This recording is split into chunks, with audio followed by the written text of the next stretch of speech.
right. I appreciate everybody for hopping on the show. This is Dean's LA Sports Report, Lakers Rant Room edition. Really just trying to give the Lakers fans and LA sports content creators a mic to speak their voice and, promote their platform. So we'll get right into it. Let's do quick intros. Shaheen, John, and Raymond.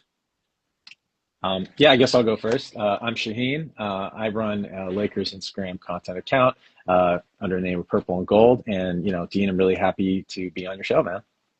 Let's do it. Let's do it. Appreciate you. Let's Go go. ahead, like so. Lakers corner. Okay. Okay, Okay. go for it. Okay. Yep. All right. I'm John. Nice to meet everybody. I run Lakers Corner. I do like 3 minute game recaps after every game. I do a weekly show, just really all type of Lakers content. And Dean, I'm happy to be here, bro. I know we've been collabing a little bit, so I'm glad to be here. Glad to talk some Lakers. I'm always down to talk Lakers. Hell yeah. Hi, everybody. My name is Raymond. I run Lake Shogo. Been running Lake Shogo for about 6 years now. Been a Laker fan for many years, and I'm honored to be on Dean's Instagram Live for the first time as we're all collaborating together so we can get our thoughts out about the Lakers. So I'm looking forward to it. No, amazing. I appreciate you guys for hopping on. I know some of your content might be a little more like graphic facing and whatnot. So I think it'll be awesome to, face to face. Let's debate some Lake Show.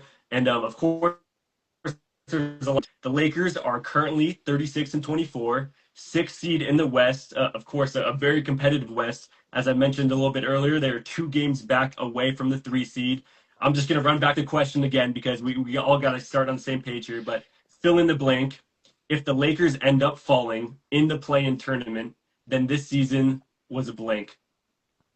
Shaheen, Disappointing. if you want to restart your answer and maybe spin it a little bit and then keep going, and then we'll from here on out we'll start moving forward. Yeah, if they miss the plan, if they miss the plan, right? Or if they, yeah, It, if they let's do if they miss the plan, but you can spin it either way. I think either way, yeah, I like to think about it like half glass empty. So for me, I see the Lakers missing the plan, then it doesn't really matter. But if the Lakers are in the plan, that got might it. be a problem. Yeah, I'd say the word I'd use is disappointed. When you have a team that's led by a healthy and in better shape, Luka Doncic still in his prime, Austin Reeves coming back from injury in a big way, seeing a lot of the other players step up, even getting somebody like DeAndre Ayton on the cheap, and of course, you can't forget LeBron, even though he's 40 something, still playing out of his mind. You're expecting to go a lot further than that. Maybe not all the way to the finals, maybe not win that championship, but definitely more than like a quick bounce out. So the word disappointed is what would come to mind for me. Yeah, I'd absolutely have to agree. And if you say miss the plan, that's an absolute atrocity. Like I would be livid. There's no reason this team, even injury riddled, should ever be missing the plan. To be real with you, even if we get in the plan, then I would say that's a disappointing. But um, to be honest with you, I did a video at the beginning of the season, and I had the Lakers best case scenario finishing at the 4th seed and absolute worst case scenario finishing as the 6th seed. So from that basically from that 4 to 6 range is where I have them. And if they were to go any lower, yeah, I'd be very disappointed. And to your point, Dean, like if they missed the play-in, I mean, shit, LA might riot. I'm not gonna lie if they missed the play-in. We've rioted for less too. Yeah, So right, real shit. Oh yeah. I mean, I feel like after just that 2 game, losing on back-to-back game winners against the Magic and the Suns, it felt like everything was collapsing. And I spoke about this a little bit earlier, but I think Lakers fans just love to overreact. I think at least I just feel it. Of course, that being my main algorithm and whatnot. But back-to-back losses against teams we should have beat. It's just too late for that season to be happening anymore. But Lake Show, go. Let's hear your answer quick, and we can go from there. Yeah, I'm gonna have to agree with you guys. Disappointing if we do miss the play-in, but I was gonna say frustrating because if you go back to memory lane, 2021 play-in, 2023 play-in, 2024 play-in. Last season, we made it straight to the playoffs. It was no play-in at all. We can't afford going back to the play-in because just like I'm looking at the standings right now, like it's neck and neck with the Suns and the Nuggets. Like the Nuggets are the 5th seed, Lakers are the 6th seed, and Suns are the 7th seed. Like we can't afford going back to the play-in, especially with how these teams are playing right now. And we just have to make a We just have to punch our ticket into the playoffs. Like that's what we have to do. 100%. The thing is I don't love a lot of the matchups in the West, specifically, with big men specifically. So it's going to be interesting no matter who that matchup is. And I think like last year with the Timberwolves, I think we had a good team, but we just No got big man. stuck against the Wolves, and that's honestly something I'm super worried about because we've seen that this team has had trouble beating good teams. I spoke about this actually in my last show that it felt like again every loss against high performing teams was a blowout, and that really just makes you feel like this team is not going to be able to contend in a 7 game series. So as we get later into the season, I guess my next question that I want to hint on is how big of a difference is it to beat these teams that we're supposed to win against, right? Of course, it's great that we beat the Kings, we beat the Warriors. We beat the Warriors without Steph. We beat the Kings who are tanking, right? So of course, a win is a win, and I'm never going to complain about a win. But at what point are we going to see this team beat teams that are contending in the West and in the East, specifically teams that are higher above them within this playoff contention? And that just brings me to the point where is this team really actually contenders if they're not beating these types of teams? I'm I'm gonna be honest. If you ask me what a contender is, that means to be real with you, it's a got to be like a top two seed. To be honest with you, or at least like if you're going through it during the regular season, but you have the team to put it together. Like for example, like the Denver Nuggets right now, they're really struggling. Right, they're really struggling to stay healthy. But if that team strings it together, that's a contender. Absolutely, they basically have the same roster that they had when they won a championship, but instead of MPJ, they have Cam Johnson, who is struggling right now. But I think when he finds his role, he's going to play that role better than Michael Porter Jr. Michael Porter Jr. is a scorer, as we see what he's doing in Brooklyn. Cam Johnson, that's what he loves to do. He loves to catch that ball on the wing, catch the ball in the corner, spot up, and shoot. Yeah, he So plays for the them role. to He plays the role perfect. exactly right, he plays the role perfect. They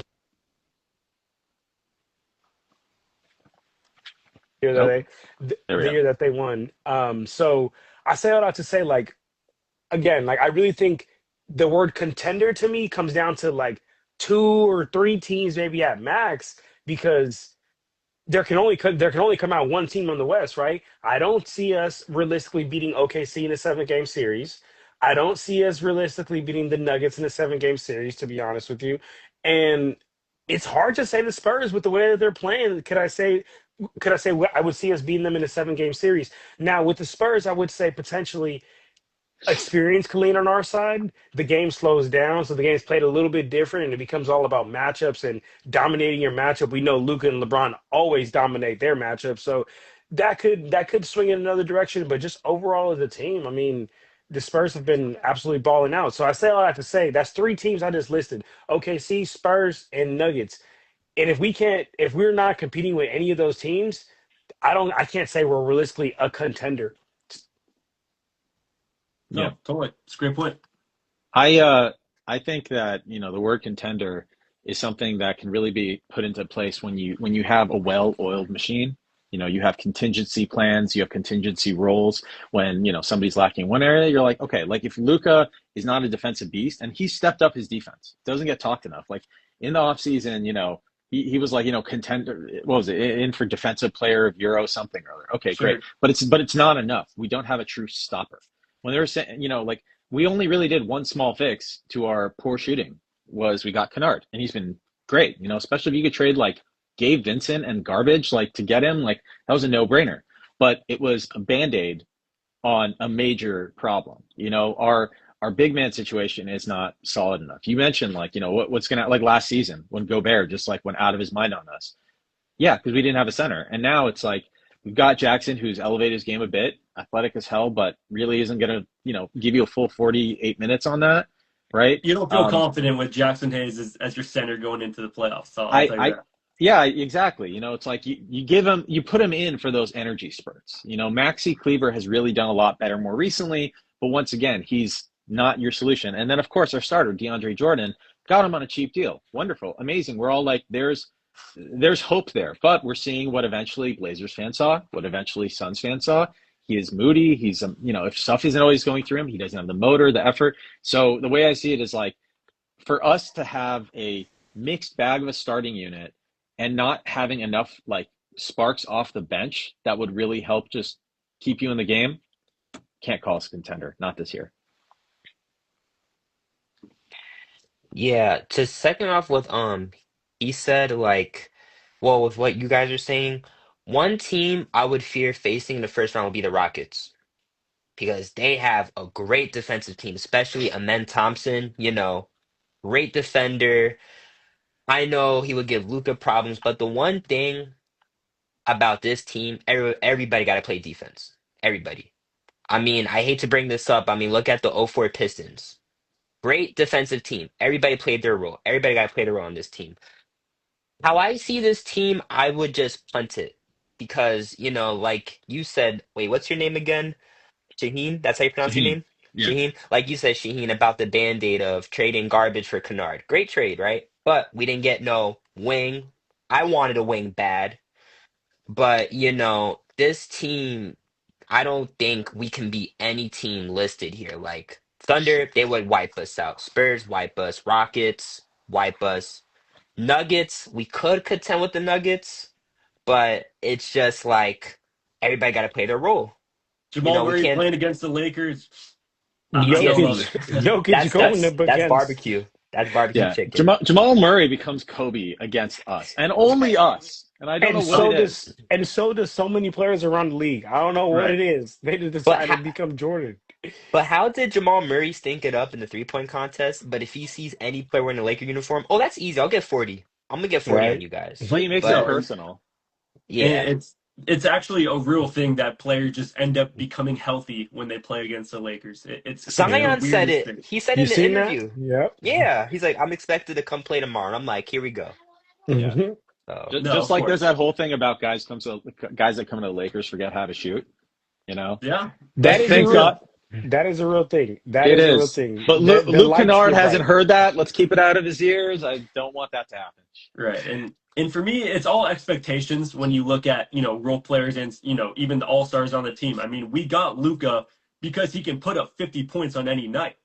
We didn't get Luka because he's going to lock down the best guy on the other team's offense on that night. So for me, when there's all this talk about Luka not playing good defense, it's like okay, but it's trade-offs. Like he's going to put up 40. So what do you really want? Of course, I would rather have a player who has two-way star ability like a Kobe, like a Michael Jordan, but it's a lot harder to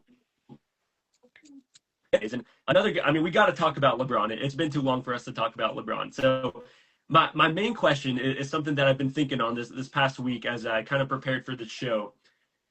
Are the Lakers wasting LeBron's final years of his career, or is it vice versa? Is LeBron being on this team wasting the Lakers' years as being contenders? Because it's been 6 years now since the Lakers really contended and won the bubble championship. So we got to talk about, LeBron filling in with this team, but at the same time, is LeBron's like legacy almost being ruined with the Lakers not, having the right front office, having the right role players, kind of supporting him to help push the Lakers to be contenders because you can't blame it all on one guy.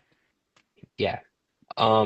Is it okay if I can share my thoughts? For sure. I feel like it's both sides, and I'm gonna be honest because as a Lakers fan, I feel like LeBron's been greedy by always taking up more money out of the cap space because you know Rob Pelinka could have went out, gotten good role players, but then at the same time, it's the front office's fault.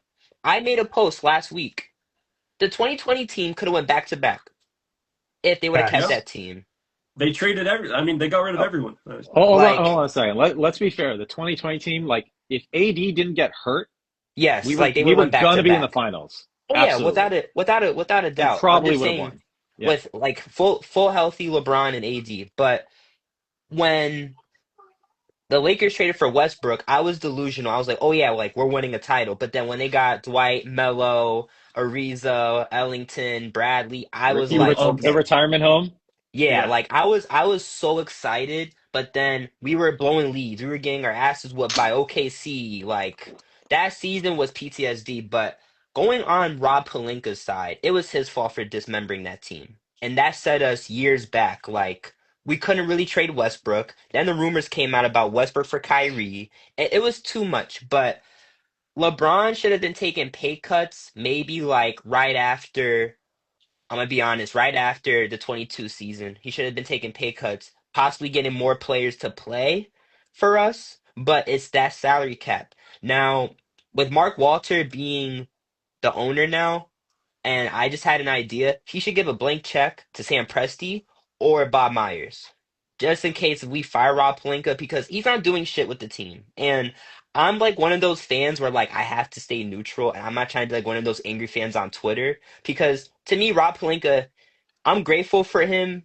Well, I'm grateful that we got Luka, but he was given Luka. But to me, Rob Pelinka's a shitty GM, and I'm just gonna flat out say that he just needs to make this team better. And I hope Mark Walter can rearrange the whole front office. That's all I have to say. But I want to give everybody a chance I to don't know speak. if he was given Luka. I mean, of course he's part of the conversation, and I'm not complaining as a Lakers fan. And of course we have to, we Luka was the biggest pickup maybe in the history of the game. So that's not something we can really argue about. I think the question is more circling around, creating a roster that works together, not just, big names and kind of force feeding, LeBron and Luka being a duo when maybe that, of course, LeBron, Luka, and Reeves together, there's no defense there. So that's kind of what the issue's been. I mean, this team with Luka is pretty much the same record as it had last year with AD. So, at what point is this team getting better?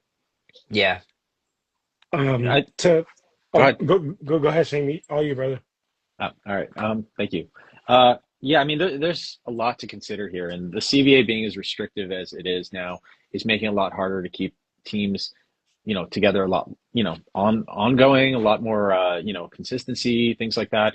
I do think when you're, because the question is about LeBron, the key to a successful team is when your star and your team are kind of going the same direction. I think at some point they started diverging like that, like at the end of that Fast and the Furious movie, right? Like he's talking about win now, and we always talk about it too. But at a certain point, the more money you're taking, the more money you want, which is his right. And hey, I don't want to take pay cuts. The harder it is with such a restrictive CBA with those two aprons to build a true contender. And so at this point, I don't think, he's no dummy. He knows we're going more on the Luka timeline, but this year was going to be a wash the second he was coming into it with a picked up player option for $50 million. You cannot get role players, right? You can't get any on the free agent market if they're there. You can't actually have signing trades. There's no flexibility around it. So, for all the stuff, ups and downs about Rob Pelinka, he's done some good stuff. He's done some bad stuff. The It's 2020 addictive. team he constructed was like an accident because Kawhi didn't sign, because we wanted all the big stars. We panicked and got a bunch of guys, and they just happened to work. But it is at this point where it's kind of like, hey, listen, LeBron, you want your legacy, goodbye, this and that. If you'll take 25 mil or less for the year or so, great. I mean, the way I see it is like LeBron has three options. If I was Mark Walter, I'd be playing hardball with a little respect. Like Genie and the previous one, they were all like stars and this, and we sell tons of merch that way. Mark Walter wants to win, Yep. right? And you can write blank checks, as you mentioned there, to people that are not players, right? You want to get the best analytics guys, the best GMs, whatever. I'd even throw in Masai Ujiri. I don't know what the hell he's been doing for a while, but this guy is itching to get back in the game. And I mean, like, you need somebody who has a better rep, because Rob's is from his agent days, somebody who knows how to be smart, shrewd, all stuff. But to that point, LeBron, you got 3 points, and I'm done here. You either take a much smaller deal because you're accepting you're going to be our second or third option, and we need flexibility.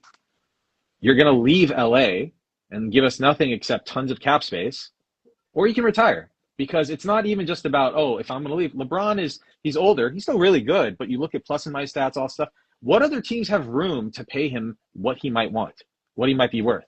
And if you're talking legacy, I don't think he wants to go out like Hakeem in that last year on the Raptors, or Ewing, like that, the No way. weird pictures of like somebody on a team for a year, and you're like, what the hell? I think for him, it's No, going to be no. either retire, small deal, retire Laker in a year or two, in a smaller role, or go back to Cleveland. And honestly, I don't even know if Cleveland wants him back. So, All right. So I have a couple of points. I have a couple of things to talk about. So as far as when you were talking about the 2020 team and we were talking about how we should have ran it back or whatnot, I agree, and I think one of the biggest issues I feel like as a Lakers fan, especially when Jeannie was owning the team, is the fact that, and this is like a deep rooted. It was a deep rooted issue. Thank God for Mark Walter, because this is all the Bus family had, right? If you look at a lot of other owners around the league, like they got real estate going on. Fucking what's the dude from the Clippers? He used to own Microsoft or Palmer. some shit. Yeah, Palmer, right. Like yeah, yeah, major. exactly. Like you're right. So these people have a lot of crazy other streams of income.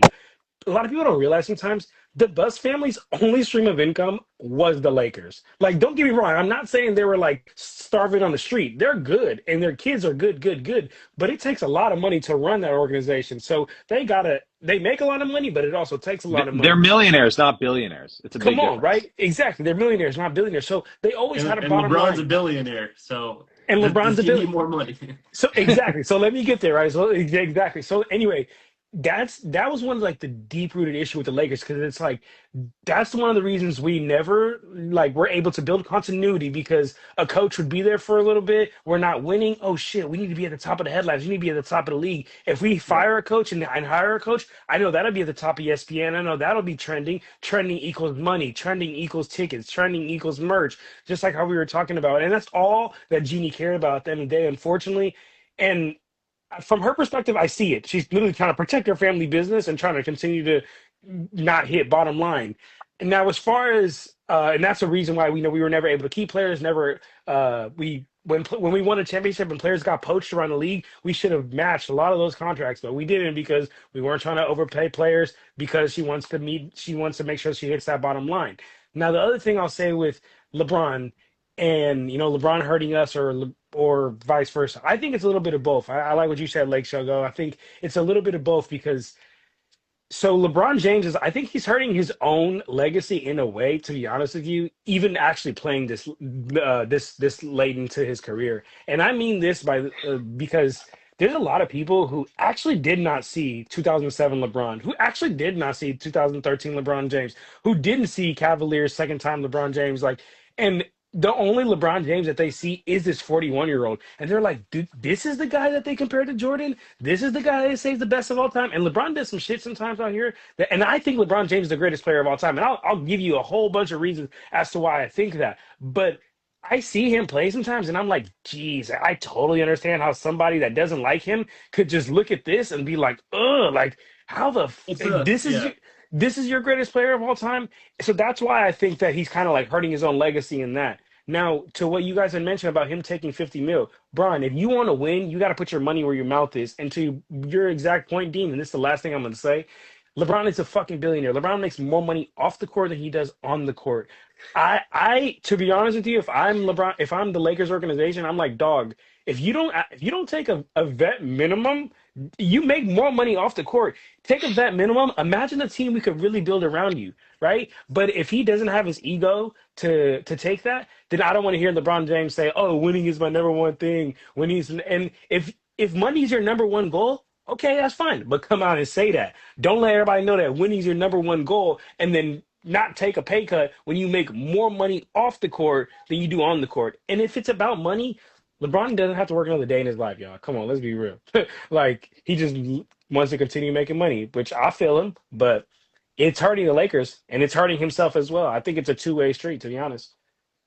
I truly believe if LeBron takes the pay cut and even finishes his career next season, goes on a last year legacy run with the Lakers, sure, it's all about him, but he takes the pay cut. I think he'll maybe for the first time win some respect from Lakers fans. Of course, the Yeah. 2020 bubble Yes, championship. yes. I mean, look, I see it. It's still a championship. Of course, a lot of people like to say it doesn't fully count. We won't have to get into that. But if he takes a pay cut and proves that he is about the Lakers, he's here to win. It's not all about him. Then maybe he will earn some respect. But I got to play devil's advocate here because if not LeBron, then who? LeBron is still an all-star, guys. I mean, LeBron is still averaging over 20 points. I know, he's not prime LeBron. He's not a top 10 player in the league. But what are we expecting from second, maybe even our third, go-to on any given night? If not LeBron, sure, down the road, maybe we can develop some of this money into new picks and hopefully, get a new lottery pick down the road. But if LeBron isn't on this team next year, who's playing that role better? who's playing the three, the small forward, point guard, shoot like spot up, whatever he has to do. Who's playing that role better than LeBron in year 23 going on year 24? Honestly, in my opinion, it's not necessarily a player. It's necessarily the money that opens up for us to be able to then get ready Sure. to go get a player if that becomes available. It's like money is not an issue. The second you want it, boom, here's the Brinks truck, and there's Is that no. down the road though, or is that ASAP? Is that next year? Because this is also, somewhat of Luka's prime. I mean, we want to win now. We're not really, of course, we're talking, we Luka's would love to save 27. some money. We would love to punt the team, but it's not like we're gonna, be a bottom team for the next upcoming years and wait to get, a lottery pick. We I still want to mean, win right now.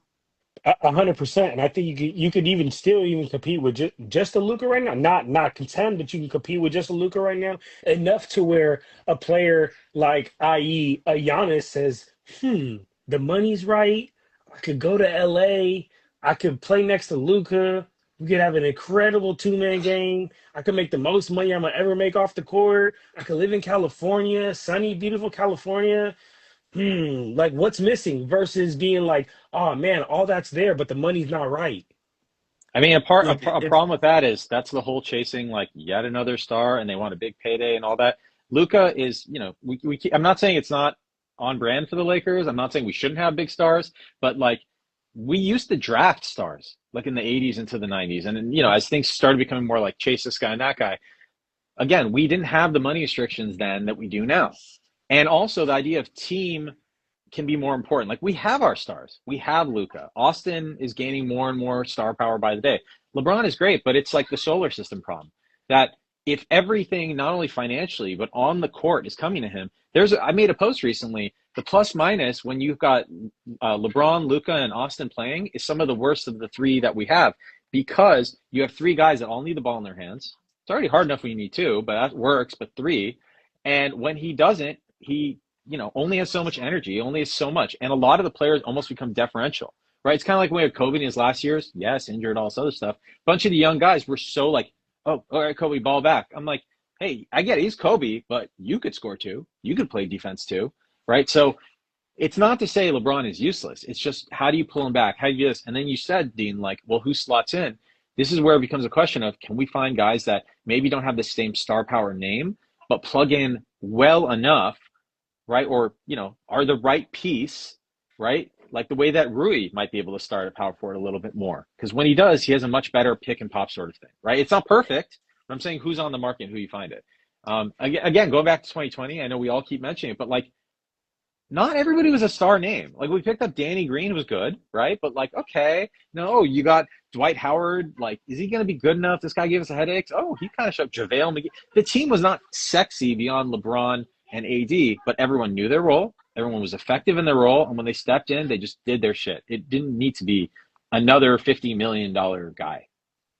Don't forget Jared Dudley. No respect on Dudley. The GOAT, absolutely. Duds. I wish we had him as an assistant coach. I don't know what happened there, but I think he's he in Dallas or He Milwaukee or is, yeah, somewhere. he's in Dallas, yeah. In Dallas, okay. Mhm. We should have gotten him in the trade too.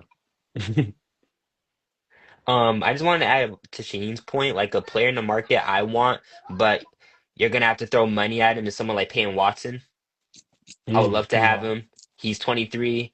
He's a wing. That would be like a replacement if LeBron does leave, or if but that's like a guy I would love on the Lakers, Payne Watson.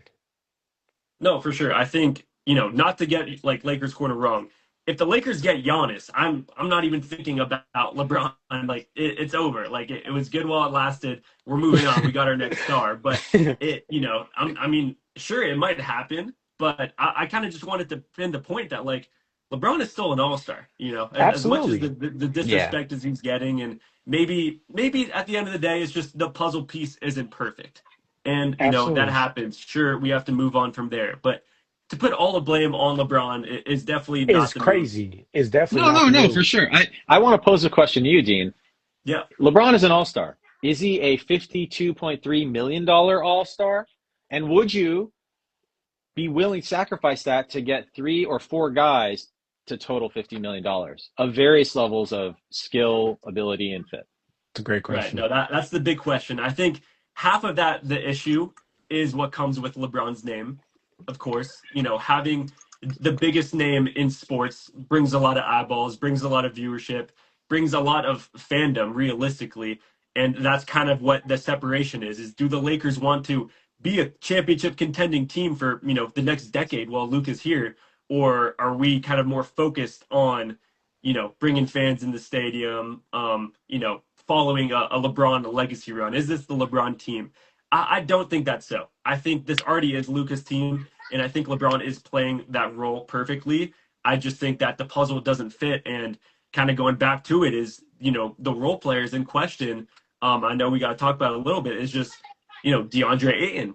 I know we got him as a buyout, but it just hasn't seemed like the consistency isn't there. Kennard, of course, like he's had a past couple good games, and we got him to be a spot up shooter. So sure, if he's going to play that role, that's perfect.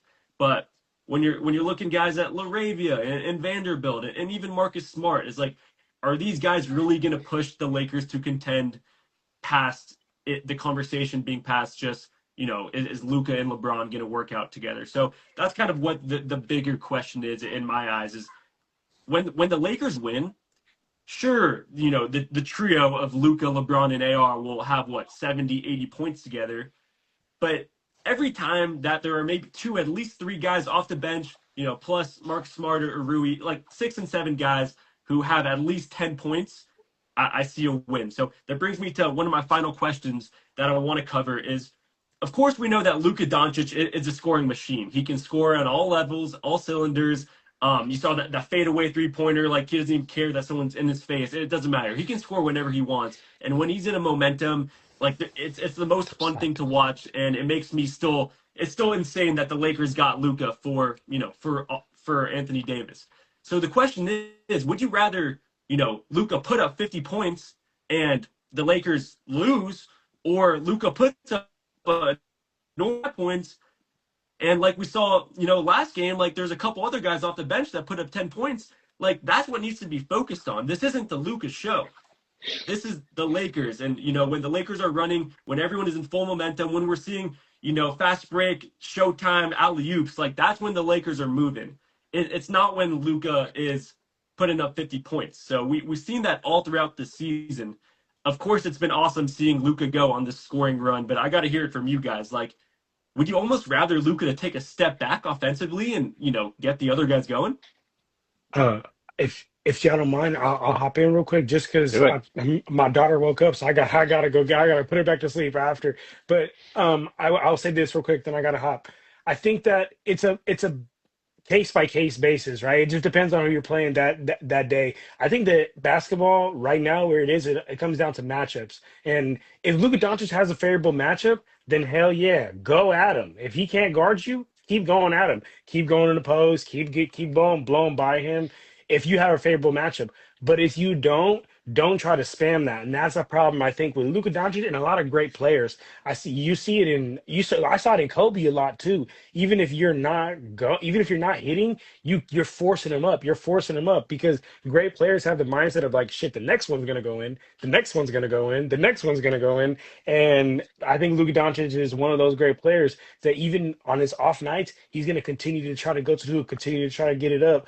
And I think that's when, to your point, Dean, that's when he needs to try to, share the rock more and get everybody else more involved, like how you mentioned last night that the win that we got. But I do think that there are certain nights where, hey, the other opposing guard cannot guard you, Luca. Cook him and go at him, and that's how we're gonna win.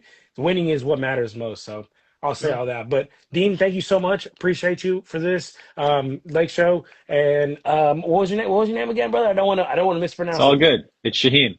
Shaheen, there we go. I appreciate both of you guys. I hope you guys have a great rest Anytime. of your night, and I'll see y'all.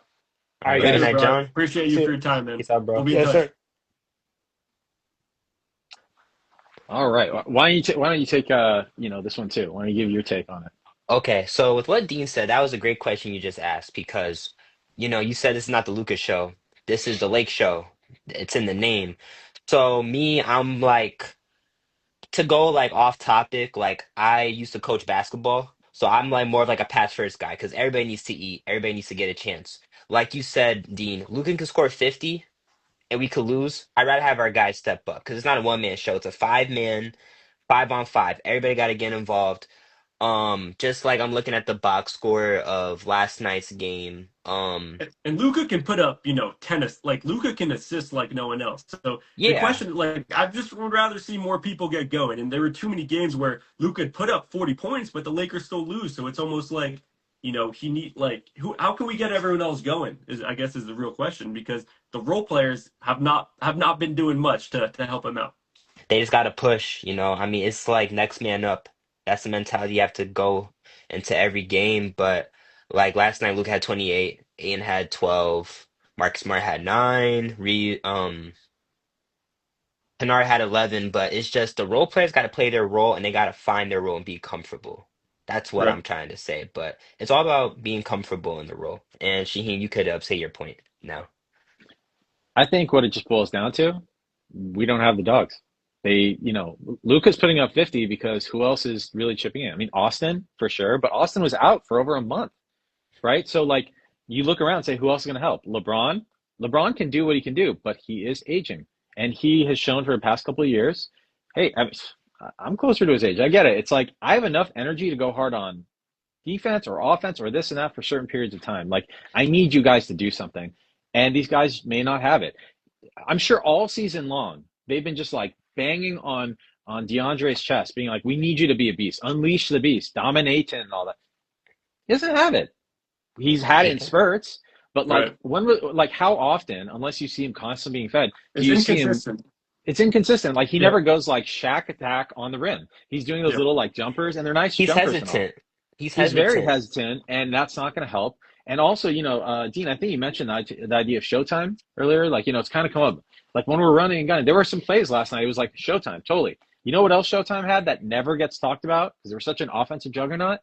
Defense. It Yep. doesn't get talked about because it wasn't flashy. Michael Cooper, the man just had his jersey retired, was a defensive monster.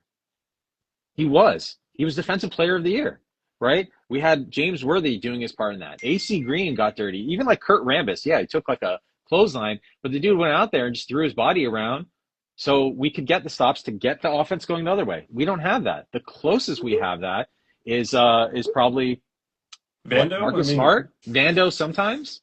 So the like we have good guys. We don't have great guys. And the Austin issue and Luka is is not enough. right. The issue with the role players is the last point we can talk about role players is we don't really like we need two-way stars. The teams that are doing well, specifically of course like the younger guys, more athletic guys, but they're two-way stars. I mean, Vando, great on defense, but he's a liability on offense. Someone like a Dalton Connect, I mean, of course he's a great shooter, but that's No all. So defense. exactly. I mean, No shooting either apparently anymore.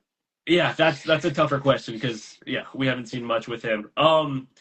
Sweet. I know you guys obviously got your legs to get to. I want to talk. I just want to play a quick last game to end it off because of course the Lakers have the most legends in the history of basketball. That's without question. And of course, Luka and LeBron is still a very new duo. We haven't seen, of course, the sample size is still kind of small, honestly, going back to injuries. It hasn't been a full season yet, for all the conversation around them winning together. We still have yet to see a full season.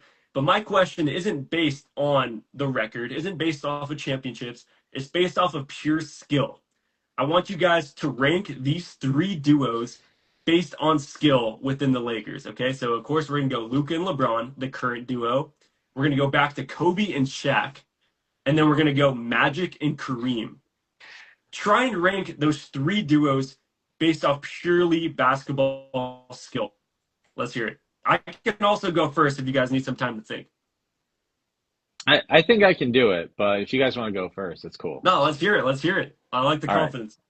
Um, I mean, and I grew up on the Showtime era. I lived through the Shaq and Kobe era and everything, Kobe and Powell and all. I got to put Kobe and Shaq as number one. For as Yep. amazing as Magic and Kareem, and I'm not taking away from that, but there was purely no answer for Shaq. Just there was not. It didn't matter how good your defense was, he was just going to destroy you. And if he was being quadruple teamed, Kobe was just going to cut your throat. and it was just end of story. And their complementary skill set also was part of their contentiousness, but still, like skill wise, absolutely. Next, Magic and Kareem. I mean, Kareem was a step slower than many of the other guys on the team, but Magic was so brilliant, similarly like Lucas, but so brilliant that he could see how can I make Kareem like look better. He's going to move at a certain pace, and I'm going to get the ball right as he gets there, and then he's going to draw off enough of the attention from the other team that I'm just going to appear out of nowhere, whip a pass or score, and you won't even know it. Luka and LeBron, they do have a nice little match to an extent, but ultimately they can both handle the ball super well. And LeBron's older, he's slower, he can only do so much. And you look at the plus minus numbers, like they're negative. And a big part is that LeBron is older. Yeah, they haven't played together as long, but it's just not as seamless a fit as you would see. LeBron and AD was a much better fit than Luka and LeBron. Although the idea of Luka and AD together, if healthy, would have been nuts. Oh, those pick and rolls would, yeah, that would have been disgusting. I mean, look, I totally agree with, their rankings there. And I think what's important is realizing that, one of those guys was a big man. Not both of those guys needed to have the ball at all times. One of those guys was good at defense. You know what I mean? It's like the duo as itself is playing on not both guys being, like being probably top five individual players. So that brings the question. Of course, both Luka and LeBron can get a bucket whenever they want. They can score on whoever. But as a duo, do they fit as well together as? Of course, I mean we're connecting them as with the best duos of all time. But when you're talking Lakers, you're talking at this high level every single time. And of course, I'm never going to complain about getting Luka Doncic because, again, that was the best pickup in the biggest trade of all time. But the puzzle piece just might not be perfect. But let's hear it, Raymond, as we close it off. But I Yeah. think that's what I would agree with as well. Yeah, I gotta go with Shaheen's order just because that duo was a cheat code. Just like Shaheen said, if Shaq's in quadruple team, you got Kobe. They both had a similar average in the 2001 playoffs, averaging 30, playing the same amount of minutes, having almost the same exact same amount of points. They were just a cheat code. And reason why I would put them number one, because they three-peated.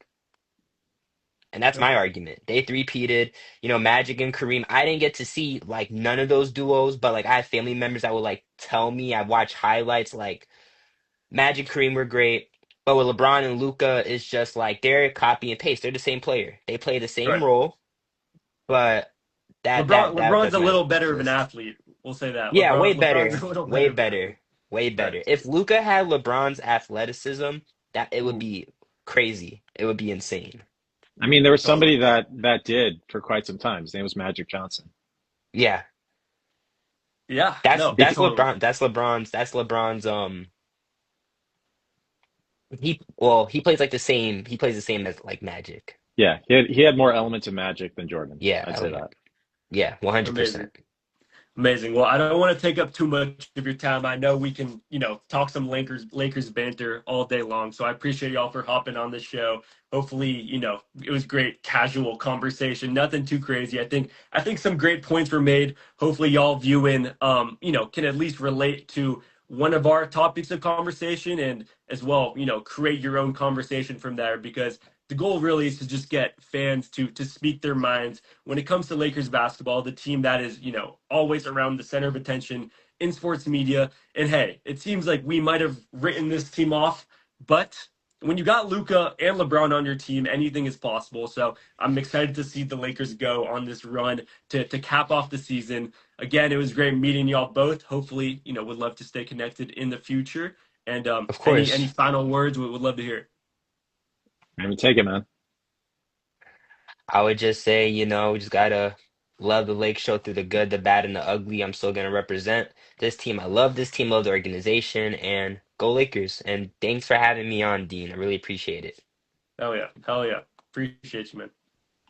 Yeah, I'd say, echo the same sentiment, but also like the thing that keeps me going, and I hope every other Laker fan, is that, even through our down years, they're not as bad as a lot of other teams. And so we're Oh going to yeah. bounce back quick. We have an owner a new owner that's committed to a new vision, the same way that Dr. Bus came in with his own vision. And I think we're going to really right the ship and become a big scary franchise that other teams are not going to want to face a lot sooner than others think. Gonna become the Dodgers. Gonna become the Dodgers. That's the goal. So again, appreciate y'all both. Have a great rest of your night. Appreciate everybody for tuning in. This was Dean's LA Sports Report, Lakers Rant Room edition, and I will be posting the full video on YouTube as well as clips on Instagram. So stay tuned and appreciate y'all again. We'll let y'all later. All right, Peace. peace Peace. out.